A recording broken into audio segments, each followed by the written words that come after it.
Mayaman ang pamilya ni Connie. Ngunit sa isang iglap, nabago ang kanyang buhay. Nagulat na lang ako nung isinakay kami ni Dad and Mom sa jeep. Walang paliwanag, wala kaming naintindihan saan kami pupunta. Suddenly kami ay makikitira. I felt like mga kuting na iniligaw sa gubat. It's so different with Makati life. Dumating ang linggo, buwan, taon ay hindi na nasilayan ni Connie ang kanyang ama. Bagamat may mga katanungan sa kanyang puso, pinili na lamang niya ang manahimik. Sobrang hirap yun eh. Hindi ko matanong ang mom, hindi ko rin matanong ang dad. Wala akong idea why they separated, why life is this. And my mom, iyak siya ng iyak every day. Di ba sabi ko sa'yo, pumunta ka sa kapitbahay, mangutang ka nang may makakain tayo? I felt, ampun lang ako yata eh. So all these questions in my heart, hindi ko siya matanong sa mami, ba't ako lang ang nagtatrabaho, ako lang binubugbog mo? Sabi ko nga kay God, God, if this is life, then forget it. I don't wanna live. Nagkaroon ako ng suicidal spirit.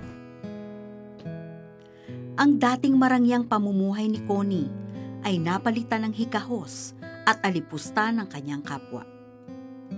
So most of the time, hindi mo alam kung kakain ka ng breakfast, lunch, or dinner. Pagkakasyahin mo yung 1 meal a day, papasok ka sa school, wala ka kahit piso. Dahil doon ay unti-unting namuo ang galit sa puso ni Connie. At naging isang paraan na paglalabas ng hinanakit ni Connie ang pagguhit. Sa bawat galaw ng lapis ay tila nababawasan ang pighati sa kanyang dibdib. Nabubuo din ang kanyang mga pangarap sa bawat obrang natatapos. Though I found life in art, meron pa ring emptiness eh. It doesn't satisfy my spirit or my heart.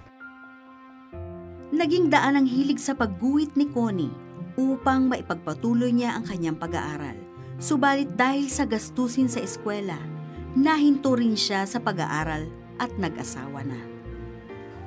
Nakapangibang bansa man ang asawa, ay hindi pa rin nakaahon sa hirap si Connie.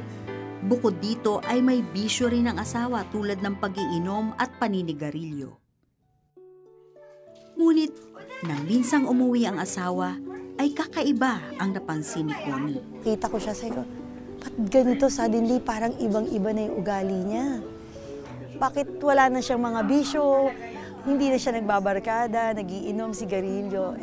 Hindi siya nag-share ng gospel. Pinapakita niya sa gawa ang gospel, ang word of God. Dahil sa pagbabagong nakita sa asawa, hinangad din niya ang pagbabago sa pamamagitan ni Jesus. Sa kanyang pagtalima sa Diyos, napatawad din ni Connie ang kanyang ama. Sa pagtahak sa landas ng pagbabago, itinayo ni Connie ang Outreach Missions. Hangad nito ay tulungan ng mga bata sa slum areas na makilala ang Panginoon sa pamamagitan ng sining. The whole of me, nabago, nagkaroon ng liwanag, nagkaroon ng pag-asa, nagkaroon ng pag-ibig.